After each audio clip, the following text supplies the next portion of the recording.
Bien, bienvenidos a un nuevo episodio de Esto no prendió. Este es el episodio, pucha, yo me pierdo, pero me parece que es el séptimo ya, porque Qui- o sexto, claro, Sexto, porque sexto. hicimos el último en dos partes Ujú. y bueno, aquí está conmigo Johnny Chats a mi derecha y Daniel Barril, quien les habla para efectos del podcast que hacemos también con este programa. Y vamos derecho al grano. Tenemos el primer tema de conversación de hoy día, y igual como lo hicimos con el tema de Irán, que fue muy interesante, le voy a dar la palabra a Johnny para que se explaye en estos minutos sobre un tema muy interesante a mi juicio que tiene que ver con las últimas elecciones en Taiwán y sus resultados. Y no sé qué cruces va a hacer aquí el compañero Chats. Vamos a ver qué tal. Cuéntanos, querido. Bueno, más que nada conversémoslo, post barril, Dale, dale. porque así como plantearlo como que voy a hacer una exposición del tema, voy a contar nomás, digamos, qué es lo que ocurrió. Sí, El sábado, o sea, ayer, sí, claro, ayer se efectuaron, ahora no sé en qué corresponde el uso horario de Taiwán, tan como un día para atrás, sí. digamos, pero Y estamos grabando en domingo 12 de enero, claro. claro, claro, como Sí. para ponerlo en contexto. Bueno, pero las elecciones, por lo menos de lo que se vio en la prensa, las elecciones de ayer en Taiwán, iban los dos bloques. En Taiwán hay dos bloques de partidos, digamos, que uno son los verdes, que está liderado por la presidenta Tsai, la actual presidenta de Taiwán, que tiene una posición de desvincularse de China o tomar distancia con respecto a China. Hay que recordar que Taiwán, mirado desde el punto de vista de la República Popular China, del poderoso imperio actual chino, es una provincia rebelde, no es un país Mm. independiente. Entonces la posición de esta presidenta, de Tsai y de todo su movimiento, digamos que ya en el poder ya 4 años, es tomar distancia de China. Y está por otro lado el otro partido que el Kuomintang, digamos, el partido de donde viene Chiang Kai-shek, digamos, desde la época entre Mao Zedong y la lucha, la guerra civil con China, que recordar que Chiang Kai-shek se exilió, se fue a Taiwán, digamos, para protegerse, y ahí se produjo, producto de la Guerra Fría, quedó todo congelado, como todo en la Guerra Fría, y quedó China durante un tiempo en la órbita soviética, la República Popular China, y quedó Taiwán convertido en parte, digamos, de los aliados de Estados Unidos y de las potencias occidentales en esa configuración de esa Mm. época. ¿Ok? Bueno, pero este partido, el Kuomintang, que viene de Chiang Kai-shek, curiosamente a través del tiempo, una paradoja, digamos, se ha convertido en un partido pro-chino, ¿ok? Un pro volver a China. Y esa es la tensión que siempre está ahí presente en todas las elecciones de Taiwán, y han habido mandatarios de un lado y de otro. Pero actualmente la posición que venía ganando hace 4 años es de la presidenta Zeng, que es del Partido Verde, entonces, como les comentaba, eh, que ha ido que representa una posición además muy liberal dentro de la sociedad taiwanesa. Recordemos que Taiwán es el primer país asiático en validar el matrimonio homosexual, digamos, el matrimonio gay. Y entre otras muchas cosas, un partido valóricamente liberal y una posición de plantarse, digamos, con cierta independencia, porque no con independencia total, de cierta independencia, digamos, frente a China, mostrando autonomía y rasgos de independencia, porque el día que no importa quién sea, digamos, dentro de un partido ganador en elecciones chinas, diga somos independientes de China, se dice que hay muchos misiles apuntando, o sea, más que se dice, se da por hecho muchos misiles apuntando hacia Taiwán, digamos, y los chinos, ante una Mm. declaración, aunque sea verbal, aunque en los hechos Taiwán funcione como un territorio independiente, la declaración de independencia sería una bomba, digamos, en China. Entonces, como para cerrar y dejarte para que lo No, conversemos un poquito, digamos. más que nada preguntarte, porque, Sí. y quizá ahí te entusiasma en profundizar.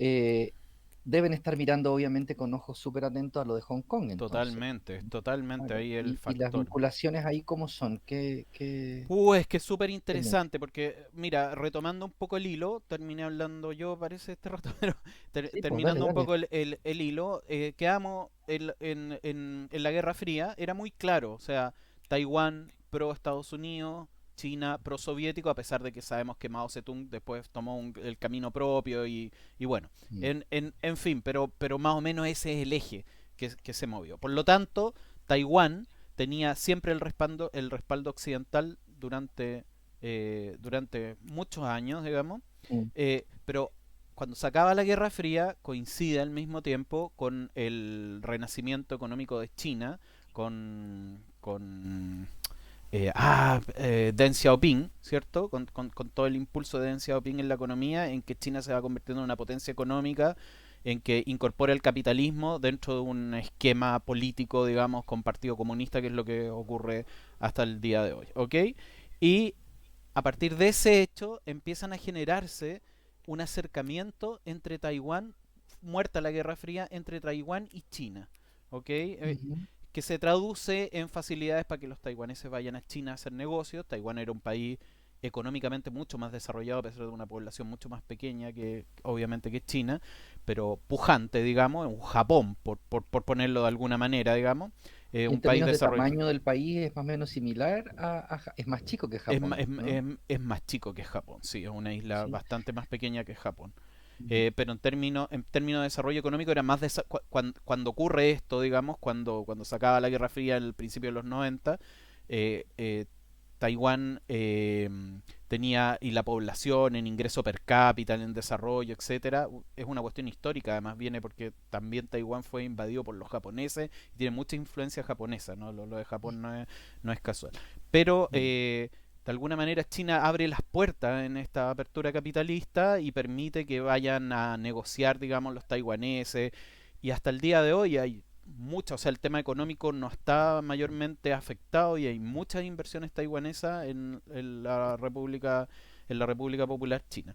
Entonces, al mismo tiempo ocurre que Hong Kong vuelve a manos chinas en el contexto de la entrega que hace Inglaterra, Hong Kong y Macao, ¿ok? Vuelve a manos chinas y los chinos inventan esta estructura, digamos, de cómo incorporar este cuento, de cómo incorporamos un país con tradición liberal, de democracia liberal, de apertura de prensa, etcétera, digamos, al Otro mundo, sistema, a claro. otro sistema político. Entonces, lo que plantean los chinos, ya lo hemos conversado, es un Estado, dos sistemas. ¿Ok? Ujú. Y eso es lo que se propone a Inglaterra para que se haga esta cesión, a Gran Bretaña para que se haga esta cesión de Hong Kong. Y esta cuestión funcionó bastante bien durante una década, por lo menos, más de una década. Y este esquema tan bonito era el esquema perfecto, digamos, para ofrecerle a los taiwaneses de decirle, ok, vengan a la madre patria, vuelvan, nosotros también les podríamos ofrecer un Estado, Un dos estado, dos sistemas sistemas, para ustedes. claro. Pero resulta que, ya conocemos más o menos la historia, de lo que ha ido ocurriendo en las protestas, digamos. Acá se une el mundo, digamos, porque también ¿Mm? se toca con Chile, po, ¿cachai? En ¿Te estos refieres a lo diferentes de Hong estallidos, Kong? lo de Hong Kong, de los Sí. diferentes estallidos ciudadanos, por llamarlo de Ujú. alguna manera, cada uno con sus matices bien distintos, pero también con algunos elementos de similitud, ¿ok? Que, que, que China a través del tiempo empezó a meter la cola, empezó a hacer intentos de traspaso de la ley de traspaso justamente de Inglaterra a Hong Kong, se siente inmensamente más poderosa. O sea, la China de principios de los 90 era un país bastante pobre, la China de hoy día es un país que está mucho más arriba, digamos, de ser en vías de desarrollo, un país cada Mm. vez más poderoso, digamos. La economía ha crecido decenas de veces, digamos, en relación a cómo era en ese minuto, y se sienten más poderosos. Y no solamente se sienten más poderosos, también lo hemos conversado en el sentido económico, sino que sienten que su sistema político es un sistema válido para ellos, digamos, válido para ellos, y quizás, y esto ya es una conjetura, digamos, que lo ¿Mm? plantean muchos analistas, pero es una conjetura hasta ahora, quizás es exportable. O sea, al menos para sentirse orgulloso de que, bueno, nuestro sistema político ha demostrado que podemos tener un crecimiento económico espectacular con este sistema político, la población está contenta con ello porque vamos a adoptar la democracia liberal como los países de Europa o Estados Unidos que tienen una serie de inconvenientes y una serie de desastres, etcétera. ¿Por qué vamos a abrir esa caja si nuestro sistema está bien? Entonces es una China mucho más orgullosa la de hoy día. Y esa China empieza a intervenir en Hong Kong, ¿cierto? Mm. Interviene en que dice, por ejemplo, el tema de las elecciones, que fue uno de los temas que explotó el año 2014, en que China decidió, a pesar de que venían elecciones libres en Hong Kong, dice, perfecto, elecciones libres, pero nosotros elegimos, pasa por el sedazo de nosotros el candidato, ¿ok? Y antes habían tratado de meterse en el sistema educativo chino para meter todo este tema de la madre patria y todo el tema nacionalista chino que se Sí. enfrentaron con los estudiantes y ahora trataron de meter el tema de la ley de extradición que, que, que a través de un vericueto, digamos, tratar de que en el fondo los hongkoneses que cometieran algún tipo de delito en ciertas circunstancias podrían ser eventualmente extraditados a China y que generó esta explosión gigante O sea, que eso vemos fue el hoy día. detonante. Fueron los 30 pesos chilenos, Exactamente, que fueron hoy día está esa ley de total, extradición, claro. hoy día las demandas no tienen nada que ver con la ley de extradición, pero Mm. fue tan fuerte la explosión que ocurrió en Hong Kong, digamos, que tuvo no el gobierno chino, sino que el gobierno hongkonés, que tiene una autonomía, tuvo que declarar muerta, digamos, la ley de extradición y llevan en protestas desde abril. O sea, no ha parado, esa cuestión no ha parado. Sí, Y, sí. y bueno, para terminar y para darte la palabra en esto, digamos, el tema interesante es que mientras el gobierno hongkonés, apoyado por China, porque la jefa ejecutiva de Hong Kong es pro-China, este gobierno apoyado por China reprimía fuertemente, sobre todo al principio, muy duramente a la población hongkonesa, los taiwaneses estaban con los ojos mirando así. Bueno, este es el estado, un estado, dos sistemas que nos van a proponer y de Mm. alguna manera es bien paradójico porque como los chinos no calcularon eso y hoy día tenemos que en una votación histórica nunca había sido tanta la diferencia entre estos dos partidos, digamos, entre los verdes y el comitón, con una Ujú. votación histórica muy mayoritariamente gana Sui nuevamente la presidencia por 4 años más, dándole la espalda al gobierno chino, una afrenta también para el gobierno chino. Eso en términos... Sí, yo voy a preguntarte cosas porque yo del tema no conozco absolutamente nada y me gusta mucho aprender escuchándote las explicaciones que das. Porque se parece mucho, y perdóname si la analogía no tiene nada que ver con lo que está sucediendo también con Nueva Zelanda y con Escocia, perdón, en Reino Unido a partir del Brexit, ¿no? Este afán independentista o de pretensiones de independencia que choca con un espíritu de imperio, como lo tienen también los chinos, que al final de cuentas eso es lo que aflora. Y claro, yo la pregunta era esa, la que acabas de decir, ¿cuál era en ese contexto la importancia de esta última elección? Que se reforzaran, según entiendo, y si te he escuchado bien, esos afanes de independencia, pero ¿tienen algún tipo de proyección concreta? Porque lo que yo no entiendo desde mi ignorancia es si está totalmente que Taiwán, ¿qué le falta a Taiwán para ser completamente independiente? Eh, porque voluntad política parece que con esta elección se consolida o no es extrapolable el resultado electoral con esa voluntad de independencia. ¿Qué importancia le das tú a este resultado de ahora, digamos? Es que, pucha, esa es una pregunta con muchas derivadas, porque de facto Taiwán es un país independiente, funciona con un Sí, sistema político independiente, pero no hay una declaración de independencia, no lo hay, no no. existe una declaración de independencia formal de Taiwán, Por- y, y- y es, y es un punto negro, o sea, eso, como te decía, llega a ocurrir y China ya, y Xi Jinping ya lo ha dicho, digamos, tiene directamente, sin ningún tapujo, digamos, amenazado a Taiwán de que no puede haber una declaración de independencia. Y yo creo, digamos, por lo que yo he revisado, por lo menos, no hay ninguna expectativa ni de este Partido Verde, digamos, de declararse abiertamente independientes chinos, a pesar O de sea, que juegan son en ese independientes, margen juegan entonces. en ese margen de las declaraciones. Ahora, Sí. lo que es muy interesante es que China hace su juego en este cuento y presiona a diferentes países porque Taiwán había sido reconocido, no recuerdo, creo que son como 17 países, y países bien irrelevantes, creo que Honduras, Guatemala, Panamá, sobre todo en Centroamérica, países que eran muy Mi pro. familia es hondureña y de Guatemala, toda mi familia. Así que ten más cuidado con eh, lo de países irrelevantes, me por re- favor. Irrelevantes en el concierto internacional, Ah, ya, pero ok. muy queridos por nuestros hermanos latinoamericanos. Somos todos uno, como dice Eso, la canción bonito, de Piero. bonito. Guatemala, Como dice, Guatepeor, como como decía dice Piero, Alberto Plaza. como dice Alberto Praza y Piero. ¿Ok? Ya, Disculpa la todas, disrupción, pero todas las manos todas con nuestros hermanos eso. latinoamericanos. Bueno, Volviendo al tema. volviendo a los países irrelevantes. Entonces, por ejemplo, uno de los últimos casos es el de Panamá. Panamá, una de las economías más pujantes de Latinoamérica, si no la más en el último tiempo. Panamá, que era totalmente un satélite, digamos, de Estados Unidos, Así bueno, es. quiere desarrollarse y tú tienes dos opciones. O, o, o tienes, mira, en realidad son grandes opciones. O puedes tener relaciones diplomáticas con China, ¿ok? En que tienes una serie de beneficios económicos, pequeños beneficios económicos con la economía más grande del mundo a esta altura, entre Estados Unidos y Hablas de China. Panamá, ¿no es cierto?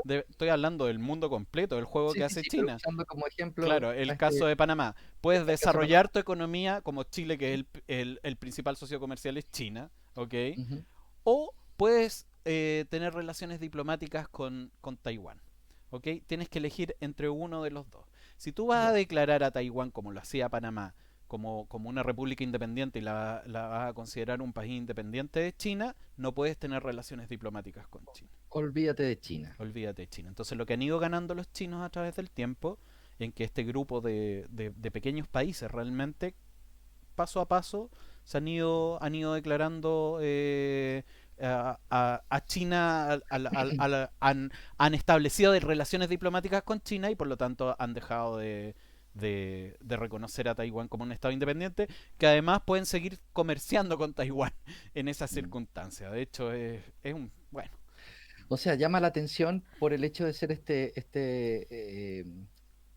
no sé, punto de disputa Taiwán hacia China permanente como una especie de piedra en el zapato, ¿no? De su afán de tener un sistema distinto, político sobre todo, eh, y versus este afán imperial de China que lo conversábamos la otra vez en otro programa que no me acuerdo cómo se llamaba, eh, que tenía que ver con la expansión, por ejemplo, de China en África que comentabas tú, ajá. que en la economía africana, acababa en ese contexto que conversábamos la última vez de China a propósito de los Hong Kong, de asumir en la FAO un representante de China. Es decir, empiezan a revivir esta sensación de, claro, de una red que empieza a copar, sobre todo en términos económicos, y a generar un nivel de poder. Lo vemos hoy día también acá con las inversiones que hay, no solo por lo de sociedades comerciales que decías tú, pero las inversiones en infraestructura que se están empezando a dar, que, que, que llega a ser tenebroso, digamos, Hoy ¿no? qué interesante que digáis eso, porque justamente antes de que empezáramos el programa hablábamos de este tuitero del caballito, cómo se llama en Sí, inglés? Boyac, no sé cuánto, ok, pero no me sé el nombre. no me acuerdo, me lo dijiste, pero no lo recuerdo. Hablaba del tema de Codelco, de una de las Ujú. denuncias que hizo, digamos, de estos hilos que hace este talentoso tuitero para mi gusto, como escribe, y cuenta toda una historia de Codelco, y justamente uno de los cuentos de Codelco, del desfalco que él denuncia, es una negociación con una empresa china en que los chinos lo ganan todo, o sea, y Chile perdió todo, digamos, en esta negociación, o sea, Bueno, está todo lo del litio lo del también, litio. que está ahí en disputa y donde también hay un actor chino sumamente fuerte. Todo esto desde la lectura superficial de la prensa nomás, ¿no? Pero ligándolo con lo que tú planteas, claro, es un temón geopolítico, Es digamos, un ¿no? temón geopolítico. La otra vez hablaba con un académico que que había vivido en Shanghái, que se maneja mucho en estos temas, y yo le preguntaba, o sea, le decía, pero ¿qué sentido tiene? O sea, ¿por qué los chinos eh, han hecho estos amagos, digamos, de intervenir en Hong Kong, que ha generado todo este levantamiento de la población hongkonesa? ¿Qué ganan los chinos? O sea, si hubiesen dejado que los hongkoneses tuvieran sus elecciones libres, hoy día tendrían a Hong Kong, porque en realidad la población de Hong Kong no pretende independizarse de China, y tendrían seguramente a los taiwaneses muy proclive, lo más probable, digamos, Sé cómo parar el alarma que ya a- está ¿Quieres terminando que el me tiempo. calle, Barril? ¿Quieres que me calle? Oh, disculpa. Dilo, Ya, ahí dilo, estamos. dilo en público, weón. O No, no, no, sea, no quiero, no ya, quiero. Ahora bueno, no. Quizás ya, más tarde, pero bueno. por ahora no estoy muy interesado. Dale. Bueno, la gran pregunta es, eh, en qué términos se maneja? Porque uno tiende a pensar que siempre la política internacional es racional, ¿cierto? O sea, Mm. dice, oh, acá están los intereses, y casi es un gran ajedrez donde hay pensadores, digamos, analistas, que si van a mover una pieza lo van a hacer con mucho cuidado porque tienen pensado 5 jugadas más allá. La verdad que yo le he dado vuelta y puedo estar terriblemente equivocado y lo más probable es que así sea, pero digo, ¿qué, por qué el afán de China de intervenir en Hong Kong, siendo que el tablero de ajedrez son varios tableros y uno de ellos incluye Taiwán? Entonces, ¿para qué complicarse, digamos, reprimiendo o interviniendo, digamos, en Hong Kong si hubiesen aceptado las elecciones en Hong Kong y lo Mm. hubiesen mantenido el tema de un país dos sistemas con el tremendo aporte económico que hace China tanto en Hong Kong como en Taiwán, que hace que la población o que haya un sector importante de la población de estos territorios que sea pro chino? ¿Por qué no seguir en ese afán de ir comprando, digamos, como en el Monopoly, digamos, estos cuadraditos, estos territorios, digamos, en cada uno de esos países y dejarlo que Expandirse. sigan con su democracia y todo el cuento? Entonces, ¿por qué hacerlo, digamos? Porque ¿dónde está la racionalidad de eso si no es en el orgullo, digamos, del nacionalismo y del sentirse potencia? ¿Será Tú eso? aventurabas eso, claro. O los chinos realmente tienen un plan que nosotros no conocemos, una lógica, digamos, que no conocemos? O sea, Eso. yo creo que sí, alguna lógica cultural ahí y simbólica respecto de lo que significa la disputa entre China y Estados Unidos, eh, está claramente en la cancha en Hong Kong, digamos, ¿no? Ahí hay un gallito que no se puede leer solo en términos, como tú dices, de tamaño, de economía o de sistemas políticos. Hay un gallito mucho más profundo y parece ser, por lo que yo te he escuchado a ti en otras conversas, y reafirmar lo que tú dices, ¿no? Que hay un sentir nacional, una cosa de orgullo nacionalista que también parece tener un juego importante en esta disputa. Parece No, súper bueno. interesante.